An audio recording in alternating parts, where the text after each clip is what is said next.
160 शब्द प्रति minute speed से डिक्टेशन स्टार्ट होगा कुछ ही सेकंड बाद। स्टार्ट। उपाध्यक्ष महोदय, यदि आप आज्ञा दें तो मैं अपने विचार इस सदन के सामने रखना चाहता हूँ।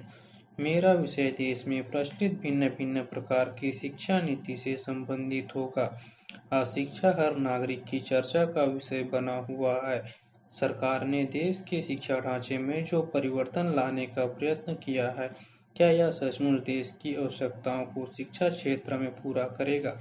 इस संबंध में कई प्रकार की शंकाएं पैदा हो रही है और मैं समझता हूं कि शिक्षा मंत्री को इन सभी बातों का ध्यान रखना चाहिए। आज आवश्यकता इस बात की है कि शिक्षा के माध्यम से हमारे बच्चों का सर्वांगीण विकास हो तथा जो दोष एवं त्रुटियां हमारी शिक्षा प्रणाली में अब तक रही है, वे दूर हो जाए। पैरा।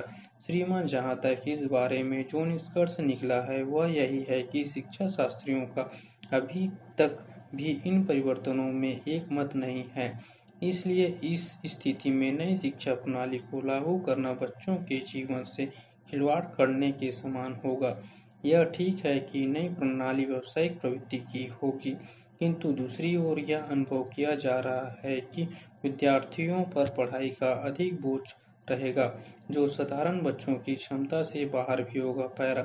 मेरा इस संबंध में यह विचार है कि इस सदन के माननीय सदस्यों ने जो विचार प्रकट किए हैं, सरकार उनका आदर करे तथा इन सुझावों के हर पहलू पर गंभीरता से विचार करे। इन सदन में बोलने वाले बहुत से सदस्य ऐसे भी हैं जो स्वयं शिक्षा शास्त्री हैं तथा उनका क्षेत्र भी व्यवहारिक अनुभव भी है। शिक्षा मंत्रालय को उनके इस अनुभव का अवश्य लाभ उठाना चाहिए ताकि हर प्रकार की सुधरी हुई एक ऐसी शिक्षा नीति हम देश में लागू कर सके जिससे सभी उद्देश्यों की पूर्ति हो। इसके अतिरिक्त मैं समझता हूँ कि जो भी सदस्य एवं शिक्षा शास्त्री इस योजना से संबंधित हो, वे कोई भी सिफारिश करने से पहले भारतीय समाज बच्चों के स्तर तथा अन्य प्रकार की उपलब्ध कराई जाने वाली सुविधाओं का अवलोकन अवश्य कर ले। पैरा। मान्यवर, इस विषय पर मैं और भी खुले दिल से अपने विचार रखना चाहता था, किंतु समय का अभाव है, अतः मैं अपना भाषण अभी समाप्त करता हूँ। इन शब्दों के साथ मैं यह कहूँगा कि आपने मुझे जो बोलने का अवसर प्रदान किया है, उसके लिए मैं आपका आभारी हूँ। अध्यक्ष महोदय, मैं राष्ट्रपति जी के भाषण पर धन्यवाद के प्रस्ताव का समर्थन करने के लिए खड़ा हुआ हूँ, किंतु बहुत बात ऐसी है जो उनके भाषण में नहीं आई है। यह बातें आ भी नहीं सकती थी क्योंकि समय का अत्यंत अभाव था। इस संबंध में मैं भी बहुत कुछ कहना चाहता हूँ, किंतु समय का अभाव मेरे पास भी है। इसलिए मैं सबसे पहले मुख्य बातों पर ही अपने विचार प्रकट करना चाहूँगा। पैरा। सबसे पहली बात जो मैं इस सदन के सामने रखना चाहता हूँ वह देश की रक्षा से संबंधित है। इससे पहले हमारी पड़ोसी देशों से बड़ी-बड़ी लड़ाइयाँ हो चुकी है। इन लड़ाइयों के फलस्वरूप हमारे देश के कई भागों को उन्होंने अपने कब्जे में रखा हुआ है, किंतु हमारी सरकार ने उन्हें हटाने के लिए कोई प्रयत्न नहीं किए हैं।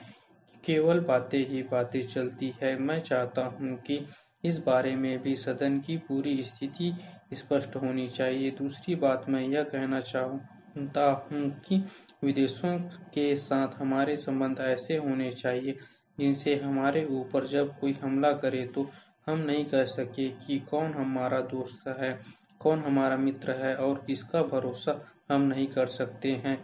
किंतु आज तक ऐसा देखा गया है कि जब भी हमारे देश पर ऐसे संकट की स्थिति आई है तो हमें अपने ही पैरों पर खड़ा रहना पड़ा है और कोई भी हमारे साथ नहीं आया है।